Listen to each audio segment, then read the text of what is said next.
하나님의 말씀 보겠습니다.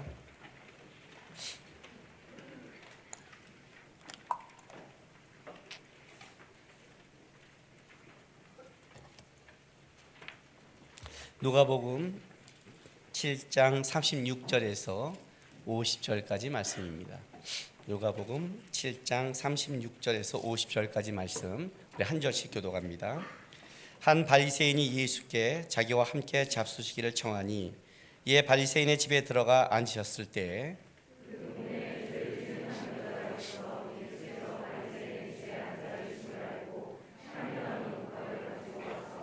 예수의 뒤로 그 발 곁에 서서 울며 눈물로 그 발을 적시고 자기 머리털로 닦고 그 발에 입 맞추고 향유를 부으니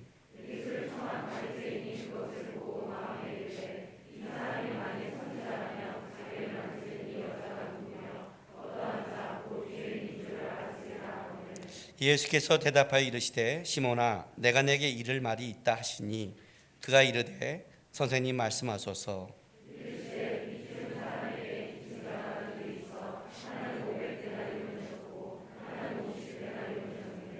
갚을 것이 없으므로 둘 다 탕감하여 주었으니 둘 중에 누가 그를 더 사랑하겠느냐.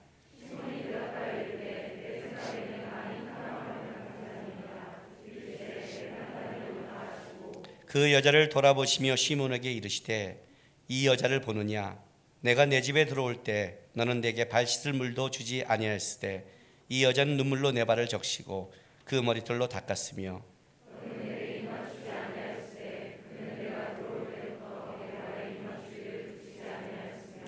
너는 내 머리에 감람유도 붓지 아니하였으되 그는 향유를 내 발에 부었느니라.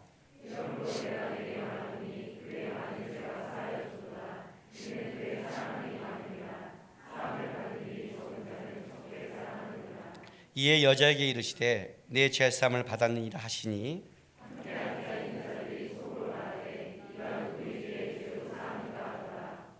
다 같이 있습니다.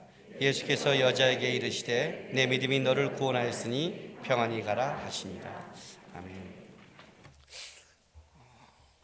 오늘 본문은 한 바리새인이 예수님에게 신방을 요청했고 예수님이 한 바리새인의 집에 들어가서 이제 신방하는 장면입니다.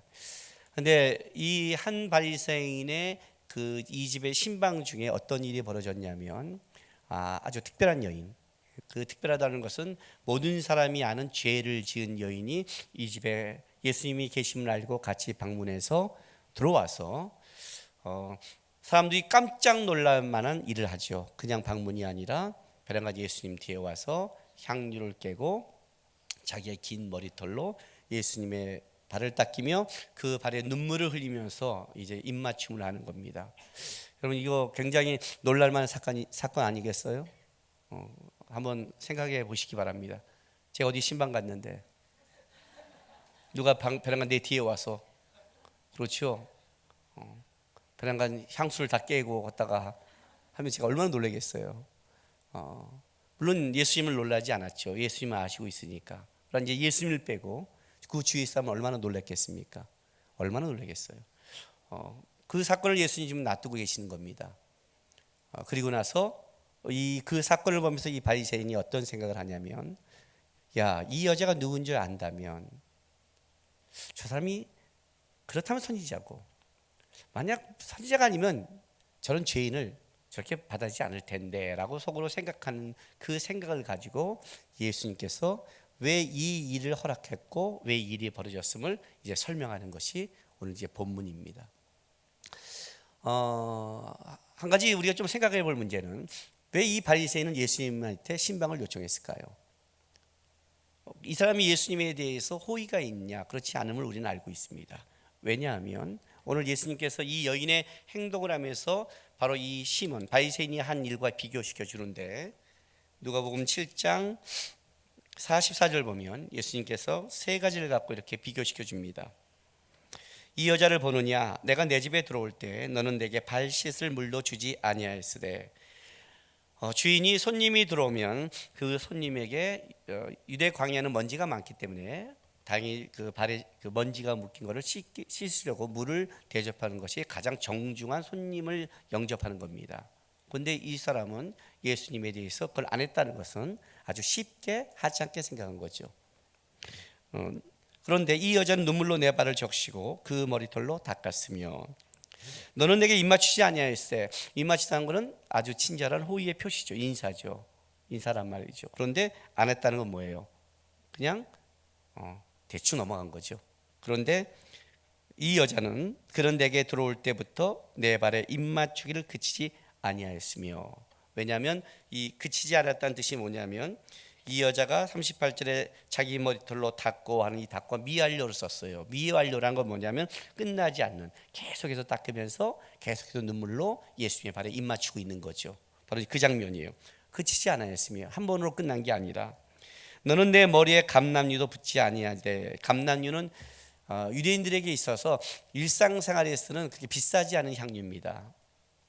램프에 불을 켤 때 쓰는 기름이기도 하고, 또 어떤 다쳤을 때 치료도 쓰고 여러 가지 신용을 쓰고 머리에게 단장으로 쓰는 아주 일상생활에 쓰는 기름인데, 그 일상에 쓰는 흔한 것도 넌 나에게 하지 않았지만 이 여인은 뭐예요? 향유를, 값비싼 향유를 내 발에 부었느니라, 이렇게 설명하는 거예요. 그러면 이 지금 한 바리새인이 예수님께 한 이 행동은 뭐냐면 그 예수님에 대해서 그렇게 가치 있게 생각하지 않는 거예요. 그러니까 귀중한 손님이 아니죠. 귀중한 손님이 아니죠. 귀중한 손님이라 했다면 이렇게 대접하지는 않았을 거예요. 물론 예수님도 아시고 간 거예요. 예수님도 아시고 간 거예요. 예수님이 놀라운 게 뭐냐면 세리의 집이나 바리새인의 집이나 그가 호의가 있던 호의가 있지 않던 간에 그를 요청했을 때 기꺼이 갔습니다. 왜냐하면 그들 모두에게 똑같이 복음을 설명했기 때문입니다. 문제는 예수님이 그 드러난 복음의 내용이 중요한 게 아니라 이 사람이 도대체 이렇게 호의를 갖지 않고 이렇게 손님처럼 여기지 않는 예수님을 왜 신방을 요청했냐, 이 문제죠. 그 사건 속에 이 여인은 또 왜 이 집에 방문했을까? 여러분, 이 여인이 예수님을 만날 수 있는 장면은 여기 말고도 어쩌면 또 찾아갈 수도 있겠죠. 그렇지 않겠어요? 오늘 여기에 보는 이 여인은 어떤 여자냐면 그 본문에 한 37절 보세요. 그 동네에 죄를 지은 한 여자가 있어 그래요. 그러니까 이 한 여자는 뭐와 동격이냐면 죄를 지은 것과 동격이에요. 그러니까 우리가 말할 때 죄인 그러면 그 여자라는 거죠.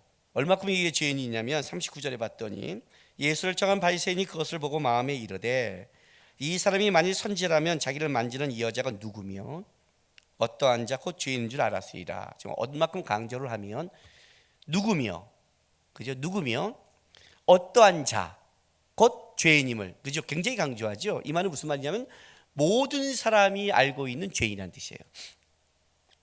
그러니까 우리가 이제 알고 봤더니 죄인이 아니라 알고 봤지 않은 모두가 알고 있는 죄인에 대해서 이 사람이 모른다면 이게 무슨 선지자야? 선지자는 뭐예요? 우리보다 좀 더 하나님께 가깝고 분별력이 있고 영적인 걸 안다면 이 여인은 죄인이란 말이에요. 그렇다면 이건 알아낼 할 텐데 라고 말할 만큼 이 여자는 뭐예요? 모두가 아는 죄인이죠. 유대인들에게 있어서 여자를 죄인이라고 칭하는 것은 창기밖에 없어요. 창녀밖에. 창녀 그러면 죄인으로 딱 리꼬로 되는 거예요. 세리와 창기죠. 죄인은 세리와 창기란 말이에요. 그러니까 죄 가운데 살고 죄를 짓고 죄악 가운데 끌려가는 사람, 아주 딱 그렇게 생각하는 사람이 창녀라는 거죠. 이 자기가 창녀고 자기가 많은 사람에게 죄인이란 조롱을 받는다면 이 여인은 분명히 먹고 살고 생활하기 위해서는 그 짓을 했을지 모르겠지만 분명한 사실은 뭐예요? 사람들에게 일부러 만나거나 교제하기를 원치 않았을 거예요. 사마리아 성에 한 여인 생각나세요? 요한복음 4장에 예수님이 그 여인을 만나러 언제 가냐면 뜨거운 정오에 갑니다. 왜냐하면 사마리아 성에서도 그 여자는 아주 소문난 여자예요. 남자가 5명을 바꿔도 자기 남편이 없는. 그래서 물을 저녁 때 길로로 나올 수 없는, 왜냐하면 나오면 사람과 부닥치고 부닥치면 사람들이 보는 멸시와 조롱, 말, 그런 것들이 이 여인을 너무 괴롭히는 거죠. 그래서 뜨거운 태양에 나와서 차라리 육체적인 고단함을 선택한 거예요. 거기에 예수님이 찾아가시죠. 이게 정상이죠. 사람에게 있어 사람들에게 모멸과 조롱을 당한다면 피하는 게 정상인데, 그렇다면 이 여자는 똑같이 죄인 취급을 받고 있다면 이 여자는 어떻게 해야 돼요? 사람을 피해야 되거든요. 피해서 만나야 되는데, 이 여인이 예수님의 소식을 듣고 찾아간 집이 바리새인이에요. 바리새인은 다른 집과 또 다르죠. 또 다르죠. 자기를 더 무시하고 개취급할 수 있는 집이 이 집이죠. 그러니까 찾아가려면 다른 집을 갔어야죠. 예수님이 뭐 신방을 여기 하나만 했겠어요? 차라리 마태의 세리 집에서, 죄인들 집에서 잔치할 때가 훨씬 가기 편하지 않아요? 훨씬 편하다고요. 근데 이 바리새인 집을 찾아가는 거예요. 이 바리새인 집을 찾아갔다는 것은 이 여인은 지금 어떤 생각을 하고 있냐면 사람들의 시선, 멸시, 조롱을 넘어선 거죠. 그걸 넘어선 거예요. 그 여기 가면 분명히 자기가 수군대고 조롱할 사람이 있던 것도 알아요. 그리고 그 자기의 행동에 대해서 미쳤다고 말하는 사람도 있는 것도 알아요. 왜냐하면 이 여인이 한 이 행동은 상식 밖의 일이기 때문에 그래요. 그렇죠? 상식 밖의 일이죠. 여러분 나중에 가룟 유다가 한 말 기억나세요? 똑같이 이 향유 옥합을 깬 사건 속에 가룟 유다의 말, 그 비싼 향료를 가난한 자에게 나눠 주었다라면, 그렇죠? 그 비싼 것을 보통 여인들이 이 향유를 모을 때는 결혼을 위해 준비한다고 모을 만큼 비싼 건데, 이 여인도 어쨌든 장기지만 이걸 모았다는 것은 자기 나름대로 결혼을 할 생각을 포기했지 모르겠지만 어쨌든 그런 소망을 담은 이 향유 옥합이겠죠. 그걸 갖고 와서 깨버리고 머리털로 씻긴다는 것은 충격적이죠. 왜냐하면 여인들이 머리털을, 고대 근동의 여인들이 머리털을 푸는 것은 언제 푸냐면 장례식 때 하거든요. 상을 나갈 때 푸는 거예요. 예수님 앞에서 여인이 머리를 푸는 것 자체도 놀라운 거죠. 놀라운 거죠. 그 시대 문화에서 누르고 그걸 깨서 울면서 이 계속 발에다 입 맞추고 바른다는 것은 이 여인이 그 행동을 가지고 후에 들을 조롱과 멸시와 이야기거리를 생각한다면 이건 굉장히 큰 사건이에요. 감정으로 할 수 없는 사건이라는 거죠. 근데 이 여인은 무슨 배짱으로 여기를 들어왔냐는 거죠. 예수님이 있다는 소식을 알고 무슨 배짱으로 들어왔고, 그리고 예수님은 그 상황을 놔두고, 이 상황 속에 아마 이 여인이 들어와서 뒤에 왔을 때 바리새인도 놔뒀을 것 같아요. 이유가 있거든요. 바리새인이 그렇게 놔둔 이유,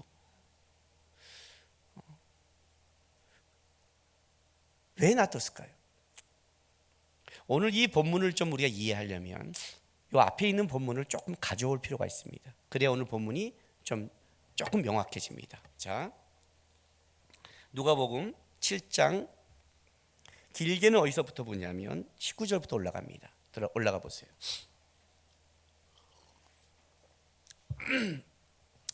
18절 19절. 요한의 제자들이 이 모든 일을 그에게 알리니 요한의 그 제자 중 둘을 불러 주께 보내어 이르되 오실 그이가 당신이오니까 우리가 다른 일을 기다리오리까 하며, 세례 요한의 그 제자들 둘을 예수님께 보내면서 질문한 내용이 뭐냐면 당신이 메시아입니까 아닙니까를 질문했습니다. 세례 요한이 보는 지금 예수님이 하신 모든 일들은 분명히 이거는 하나님 안에서 한 일은 맞는데 메시아가 하기로서는 뭔가 자기 안에서 좀 찜찜하고, 그렇다고 선지자로서 보기에는 분명한 건데, 그렇다면 이분은 선지자인가 아닌가를 직접 묻는 겁니다. 여기에 대해서 예수님께서 이제 제자들에게 그 이사야에서 예언된 일을 이루어진 것을 보여주고 너희가 보고 들은 것을 전하라고 보내고 나서 무리에게 말하죠. 무리에게 너희가 무엇을 보러 광야에 나왔느냐라고 이제 진행해 가다가 바로 위에 뭐가 나오냐면, 자 31절 보세요. 31절. 또 이르시되 이 세대의 사람을 무엇으로 비유할까? 무엇과 같은가? 비유하건대 아이들이 장터에 앉아 서로 불러 이르되 우리가 너희를 향하여 피를 불어도 너희가 춤추지 않고 우리가 곡하여도 너희가 울지 아니었다 함과 같도다. 세례요한이 와서 떡도 먹지 아니하며 포도주도 마시지 아니하며 너희 말이 귀신이 들렸다 하더니 인자는 와서 먹고 마시며 너희 말이 보라 먹기를 탐하고 포도주를 즐기는 사람이요 세리와 죄인의 친구로다 하니 죄인은 자기 모든 자녀로 인하여 옳다함을 얻느니라 라고 말합니다. 그리고 나서 한 바리새인이 예수께 자기와 함께 잡수기를 청한 겁니다. 이 세대를 무엇으로 비유할꼬라고 시작한 겁니다. 예수님께서 세례요한 와서 경건한 삶을 살았더니 뭐라고 그래요? 그렇게 살기 싫으니까 귀신 들렸다 하고, 예수님께서 오셔서 같이 만나는 건 좋았는데 세리까지 찾아가니 그렇게까지 나가기는 싫어서 먹기를 탐한다고 말하고, 그 와중에 한 바리새인이 정한 겁니다. 왜요? 자, 오늘 이 본문에 보면 36절에 한 바리새인이라고 하는데, 우리 성경에는 한 바리새인이니까 그냥 한 바리새인이 불렀구나 보지만, 요거는 조금 더 뜻을 정확하게 한다면 바리새인들 가운데라는 뜻을 가지고 있습니다. 다시 할게요. 즉 많은 바리새인들 가운데 어떤 이가예요. 많은 바리새인들 가운데 어떤 이가 예수께 자기와 함께 잡수기를 청한 겁니다. 왜? 많은 바리새인들이 모였겠죠. 그 많은 바리새인들도 생각했겠죠. 왜냐하면 예수에 대해서는 누구나도 그 당시에는 말할 수밖에 없는 이슈가 되는 겁니다. 세례 요한이 예수님이 메시아냐 아니냐를 물었다면, 이 바리새인들의 관심은 뭐냐면 그가 하나님이 메시아까지 보지 않고 그가 진짜 하나님께로 온 자냐 아닌 자에 관심을 갖는 거예요. 선지자냐 아니냐예요. 기적이 일어났거든요. 하나님이 준 은혜, 하나님이 준 권위 안에서 죽은 자를 살렸고 병자를 일으키고 있는 실제 상황이 있는 거예요. 이거를 악령의 역사로 말하기에는 그래도 너무나 찜찜한 거예요. 그 바리새인이 모였겠죠. 도대체 이게 맞는 거야? 저 사람이 선지자야 아니야? 오늘 본문에 이 의도가 나오죠. 39절에 예수를 청한 바리새인이 그것을 보고 마음에 이르되, 이 사람이 만일 선지자라면 자기를 만지는 이 여자가 누구며 어떠한 자고 죄인 줄 알았으리라. 만약에 모른다면 선지자가 아니구나. 그러니까 이 바리새인은 어떤 의도로 청했냐면, 그래, 그럼 그 사람이 선지자인가 아닌가를 우리가 파악해 보자 하고 의도를 갖고 초청한 거예요. 그러니 이 초청을 했을 때 그는 예수가 선지자인가 아닌가만 파악한 게 중요한 거지, 이 사람을 정중하게 대하거나 예수와 관계를 맺거나 예수와 함께할 의도는 없는 거예요. 그에게 물이나 이런 걸 줄 의도도 없고, 초청을 해서 선생님이라고 정중한 표현을 쓰지만 이 정중한 표현은 실제는 뭐예요? 그냥 예의상 하는 거지 본심은 아니었다는 거죠. 본심은 아닌 거죠. 그 선지자 아니냐. 그러니까 그 죄인이 여인이 들어왔을 때 만약 자기가 정중히 여기는 분이었다면 어떻게 했을까요? 막았겠죠. 그렇지 않겠어요? 자기의 귀한 손님이고 정중한 분이 자기와 식사하는데 죄인이 들어와서 만약 발을 댄다면 안 되죠. 왜요? 죄인과 같이 부닥치면 같은 죄인이 되는데, 부정한 여인과 만지면 부정해지는데, 그걸 놔뒀다는 건 뭐냐면, 마침 들어왔을 때 그 어쩌면 처음에 바리새인도 놀랄 수 있어요. 왜냐하면 이 여인은 초대받지 않는 손님이니까. 초대받지 않는 손님이 들어왔은 거예요. 아마 하인들 중에 막으러 갈지 모를 거예요. 근데 막대 손은 못 대겠죠. 하인들도 부정한 여인이라면 어떻게 다르게 쫓으려고 했을 때 아마 이 바리새인은 우리가 영화의 한 장면을 본다면 눈짓을 줬을 거예요. 그렇죠? 그냥 통과시키라고. 왜냐하면 예수님 뒤에서 오고 있으니까 통과시키라고. 통과되고 이 여인을 놔둔 거예요. 이 여인이 향한 쪽이 예수님이니까. 물론 이 여인이 이렇게까지 깨고 할 줄은 바리새인도 놀랐을 거예요. 상상을 못했겠죠. 뒤에 왔는데 베란간 왔을 때는 의도가 있을 거 아니에요. 왜냐하면 예수님은 죄인들과 함께 했기 때문에, 세리와도 함께하고 죄인들과 함께 했기 때문에 이 여인이 찾아왔다는 것은 자기를 만나는 게 아니라 예수를 만나러 왔다는 건 바리새인들은 분명히 생각할 수 있는 거니까. 그럼 예수께 왔을 때 그 예수의 반응을 보며 이 부정한 거사 어디 이렇게든지 그의 너가 죄인이면서 이걸 파악해서 선지자인가 아닌가를 보자 라고 했는데, 이 여인이 와서 베란간 향유를 깨더니 머리를 푼 거예요. 그러니 계속 입맞추며 울고 있는 거예요. 아마 이건 바리새인도 깜짝 놀랐을 거예요. 그러면서 봤겠죠. 유심히 예수가 어떻게 반응하는가. 근데 예수님이 놔두고 있는 거예요. 속으로 생각하는 거죠. 진짜 선지자라면 알 것이다. 여기에 이제 예수님이 놔두다가 한 빚진 자가 있는데 500데나리온 빚진 자와 50데나리온 빚진 자 중에 둘 다 탕감받으면 누가 더 사랑받은 거냐라고 얘기를 시작하시는 거예요.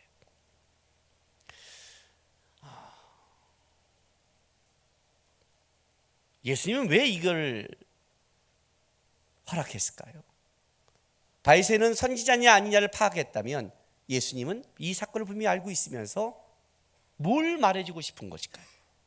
도대체 이 여인은 아무리 그런다 치더라도 왜 그렇게 모멸받고 모독받는 바리새인 집까지 찾아올 용기가 있고, 이 사건 이후에 어떤 조롱을 당할지 모르는데 그 조롱에 관계없이 이렇게 할 수 있는 마음을 가졌을까요? 도대체 이 얘기를 지금 하고 싶은 거예요.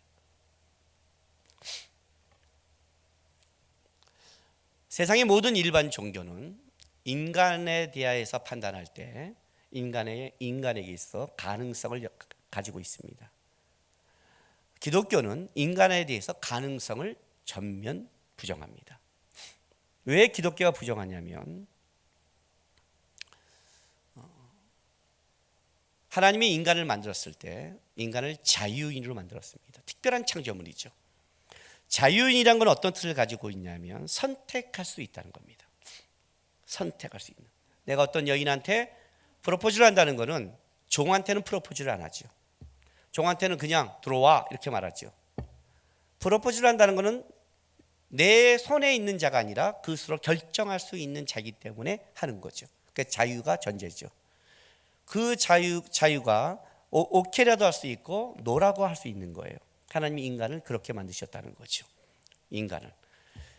근데 문제는 뭐냐면 인간이 스스로 독립적으로 존재하는 게 아니라 인간을 자유로 만들었지만 인간의 본질은 자기를 만드신 하나님을 의존해야만 살아갈 수 있는 존재로 우리를 만든 거예요.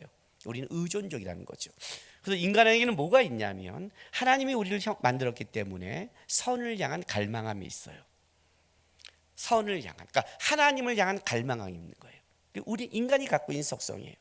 그리고 또 하나 뭐가 있냐면 하나님 반대편에 쓰는 죄를 향한 갈망함도 있어요.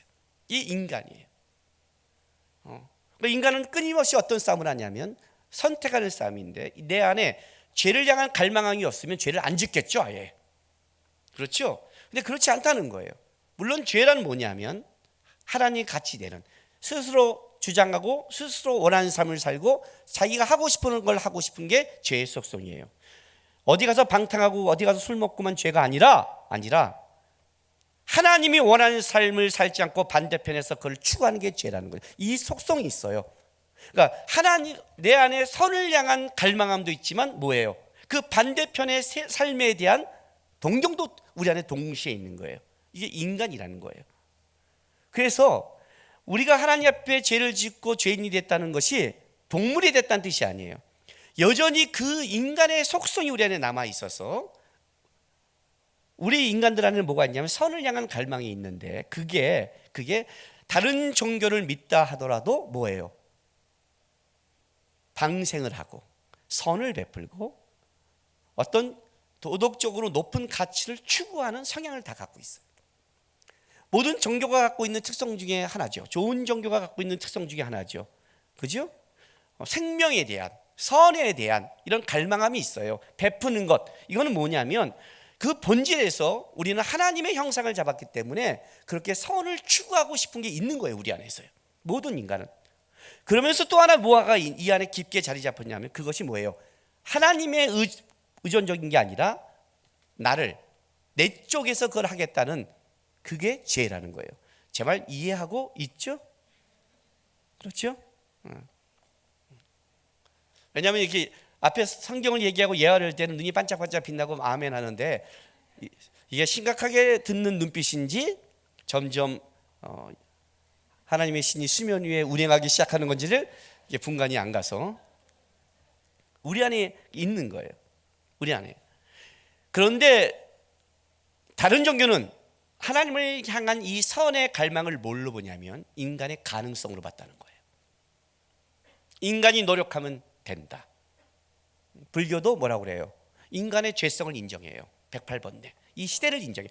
세상이 불완전한 걸 인정해요. 세상이 번뇌임을 인정해요. 세상이 죄악임을 인정해요. 표현만 다를 뿐이지 이 세상이 끔찍한 삶을 살아간 건 모든 종교가 다 인정을 해요. 그런데 다른 종교는 뭘 가능성을 갖냐면 인간이 스스로 부처가 되고 그런 데서 끊고 노력해서, 왜냐하면 내 안에 있는 선이라는 것이 자기 거라고 착각하는 거예요.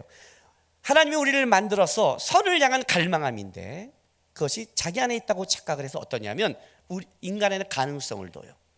가능성을 두는 거예요. 모든 것은 진리 향해 갈 수 있다고 보는 거예요. 그렇게 보는 거예요. 기독교는 어떻게 보냐면 이렇게 보는 거죠. 죄로 말미암아 떨어진 인간에게는 이제 가능성은 상실했다는 거예요. 죄가 관영하는 거예요. 죄가 관영하는 거예요. 그걸 우리 시대라고 그러는 거예요. 우리 시대. 여러분 한번 생각해 봅시다. 오늘 예수님께서 이 사건을 통해 우리 이런 말을 해요. 봐요. 자,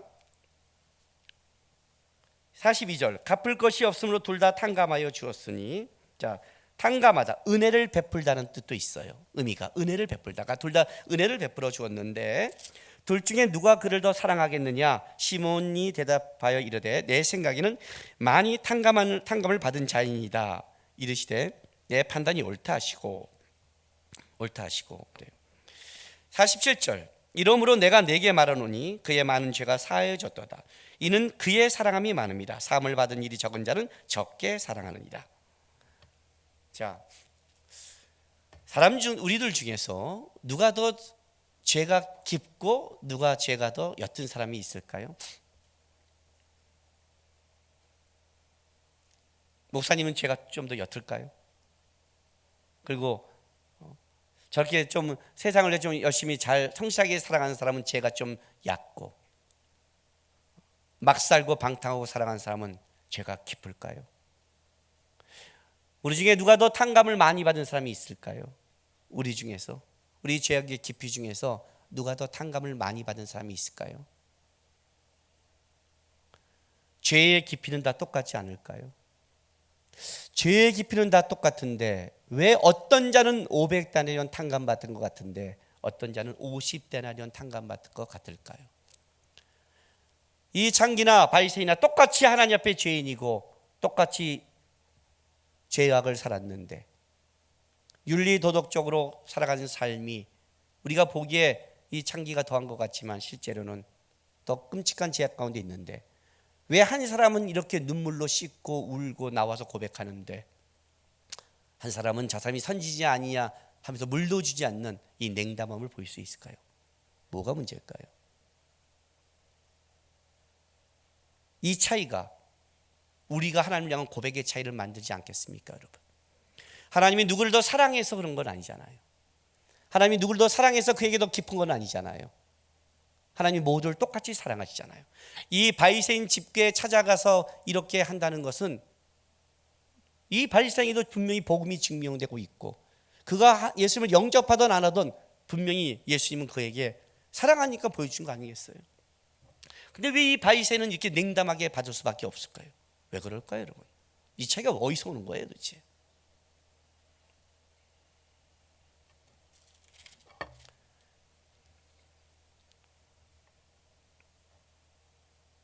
(7장) 31절 다시 가겠습니다.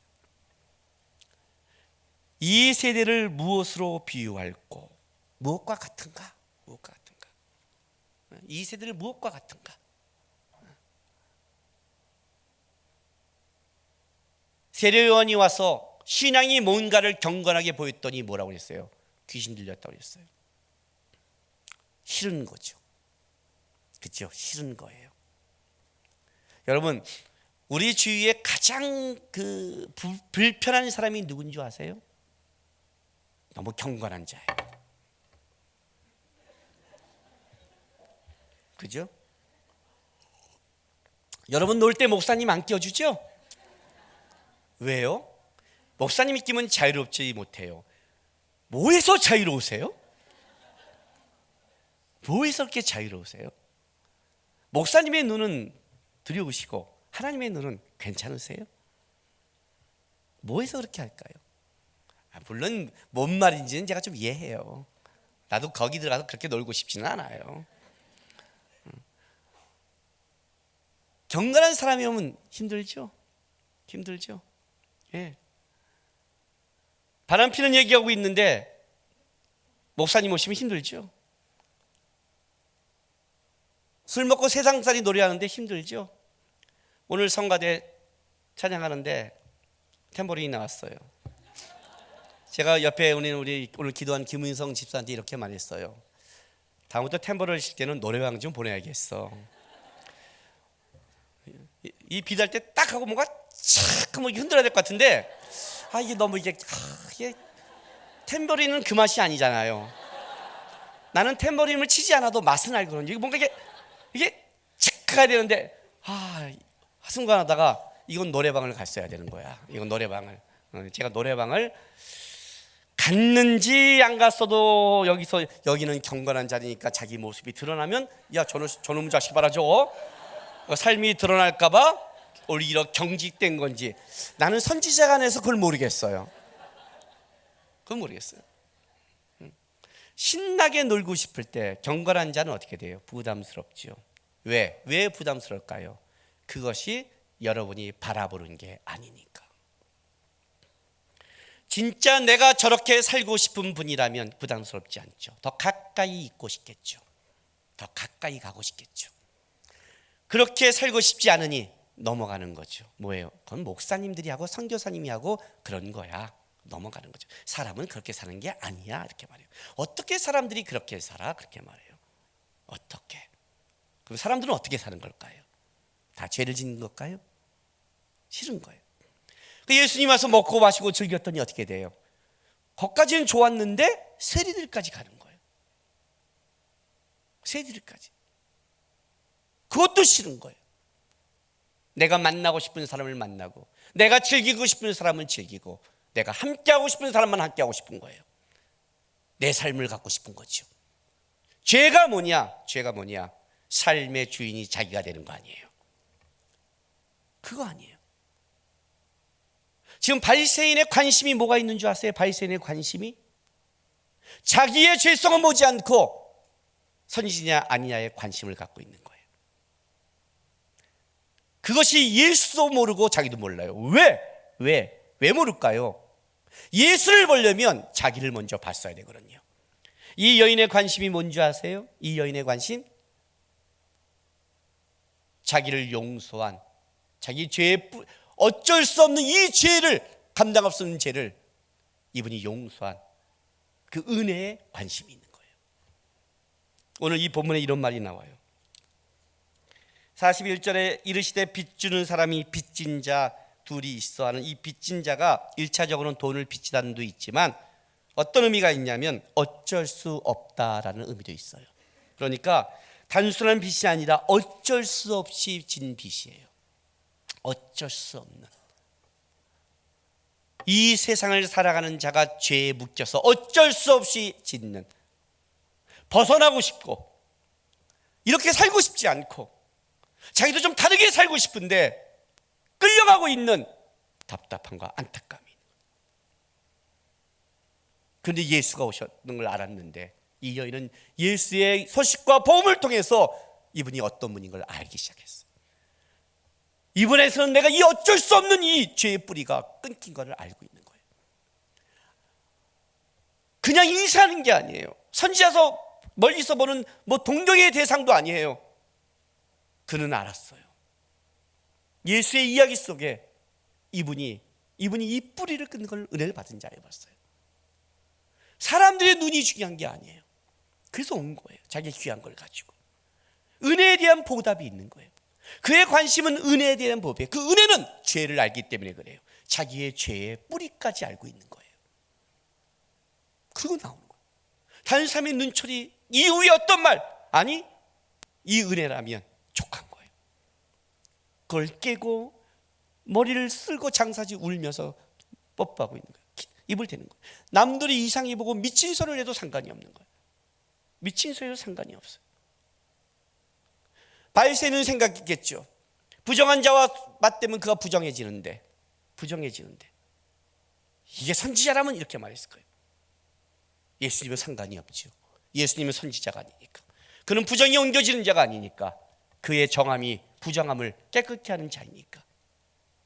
이 여인이 여기서 눈물로 흘리고 있다는 의미를 그분은 알고 있는 거예요. 알고 있는 거예요.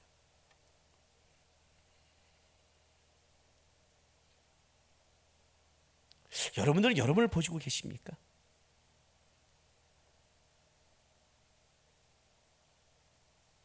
신앙이라는 것은 내 죄의 연약함과 뿌리를 알아야 은혜의 깊이를 아는 겁니다. 근데 우리의 관심은 이 바리새인 같은 것 같아요.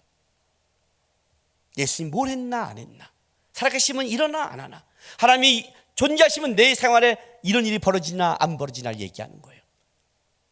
내가 얼마큼 죄인이고 어쩔 수 없이 끌려가는 내 인생 속에 하나님이 내 안에 어떤 일을 행하셨냐를 모르고 있는 거예요. 놓쳐버리고 있는 거예요.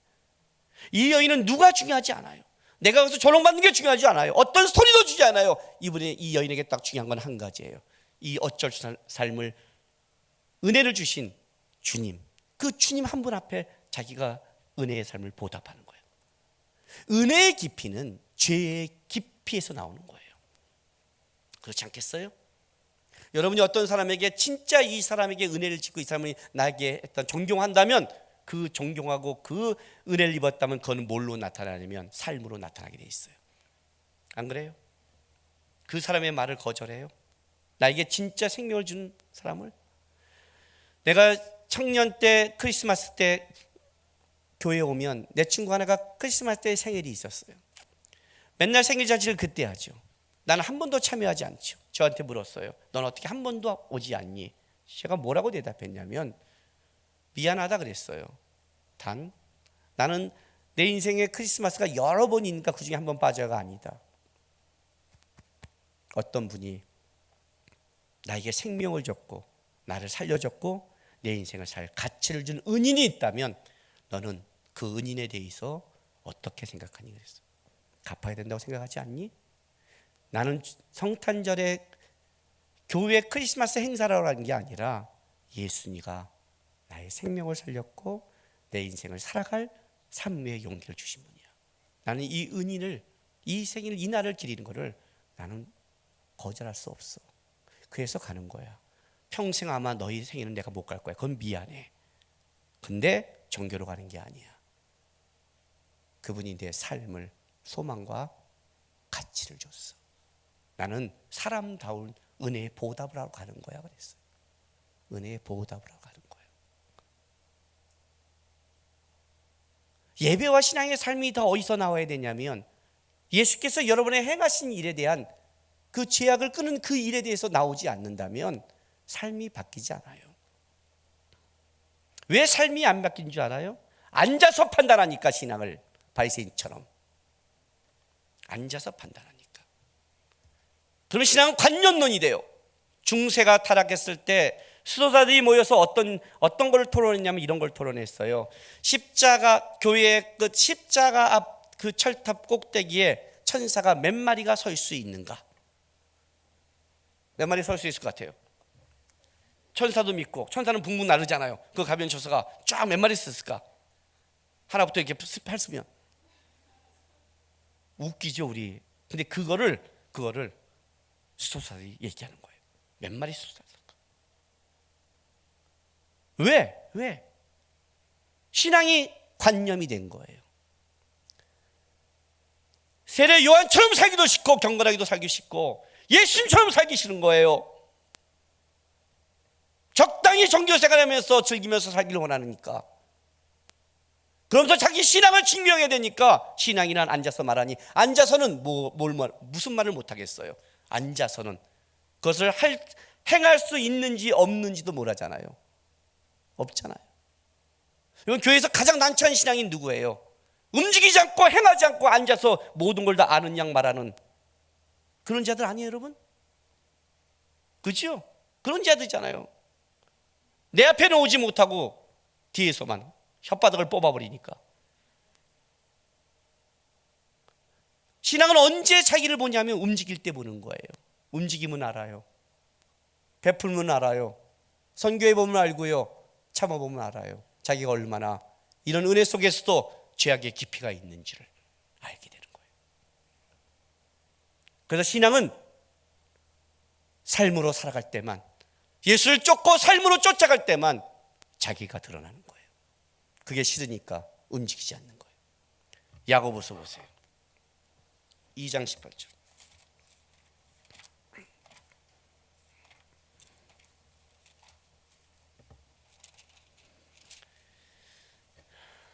(2장) 14절부터 읽고 18절 읽어드릴게요.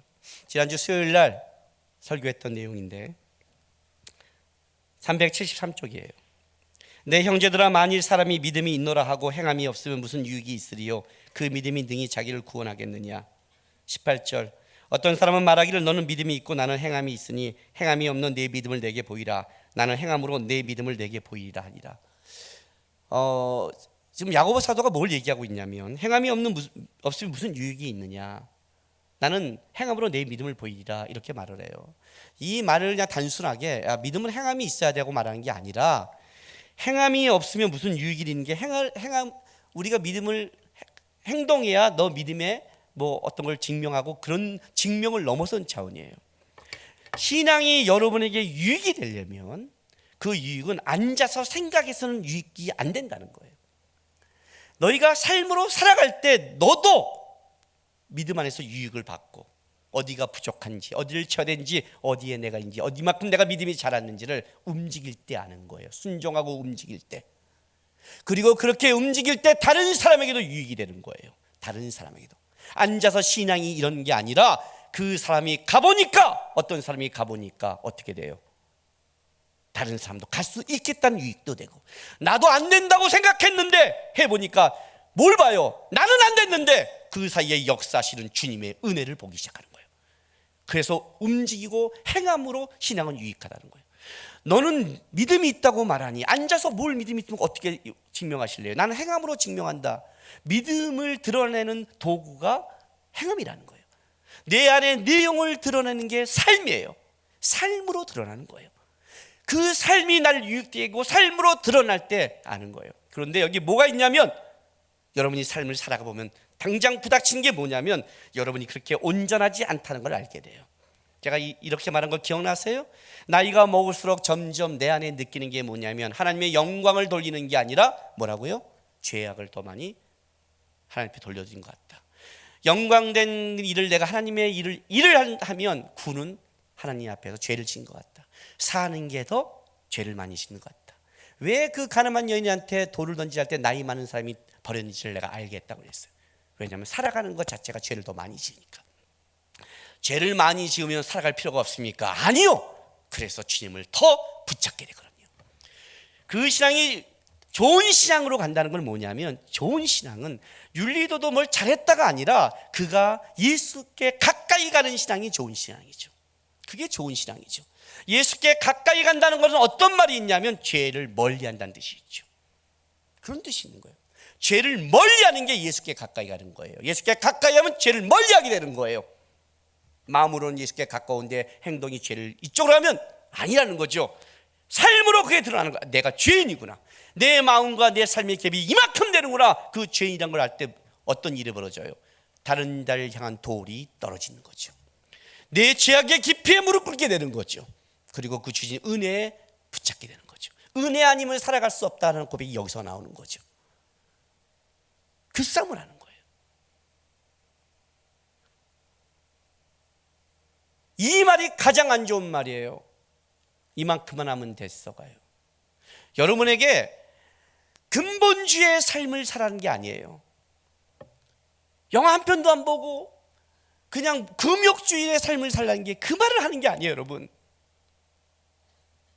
하나님께 가까이 가는 게 이만큼이라는 건 없어요. 여러분, 죄를 버리는 게 이만큼이라는 건 없다는 거예요. 가까이 가보세요. 여러분이 100% 갈 수 있나? 철저히 알 거예요. 못 간다는 것을 철저히 알 거예요. 안 가니까 맨날 거기서 그런 신앙하고 있죠. 맨날 머물고 있으니까 지 신앙의 깊이도 모르는 거죠. 앉아 있으니까, 생각만 하니까. 그러니까 그게 문제죠, 우리 안에. 삶으로 닮아가고 노력하고 하나님의 뜻을 쫓아보면 알아요. 그게 얼마나 힘들다는 것을, 얼마나 내가 그걸 싫어한다는 것을, 내 안에 얼마나 그에 반대는 죄악이 있다는 것을 알게 돼요. 그 죄악의 깊이를 볼 때 뭘 보냐면 주님을 붙잡는 게 되는 거고, 나는 이 여인이 예수님의 뒷가에 와서 머리 쓰고 울고 있는 그 마음이 이해가 돼요. 이해가 됐어요? 그 향유를 깨고 와서 계속 입맞춤에서 울고 있는 그 마음이 이해가 됐어요.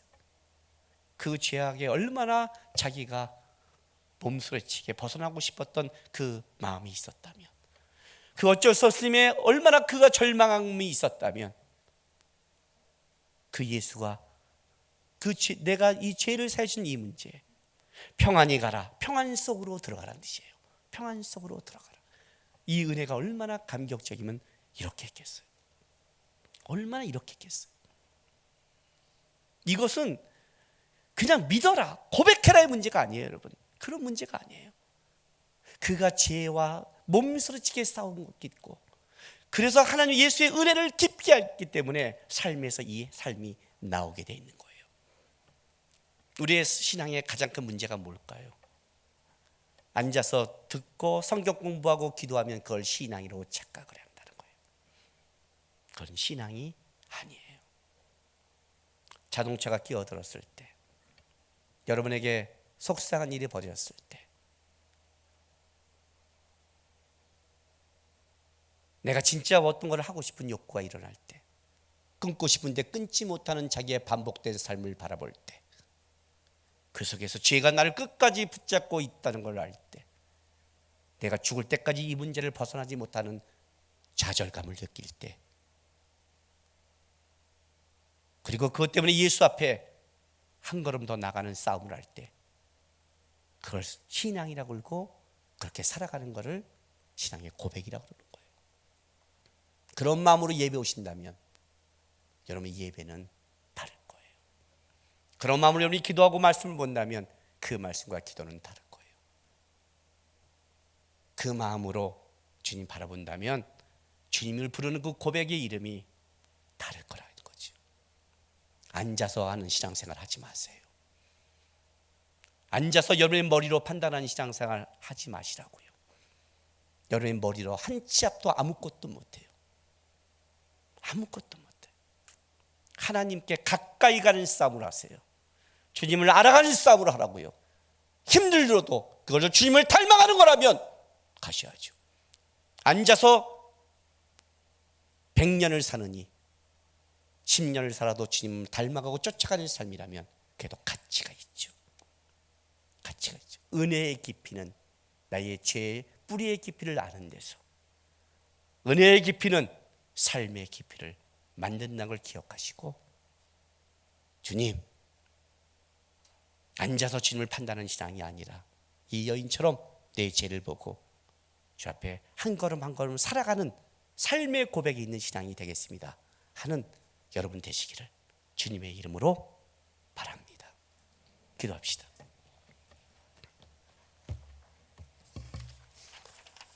이 시간 다 같이 우리 좀 다짐의 기도하겠습니다.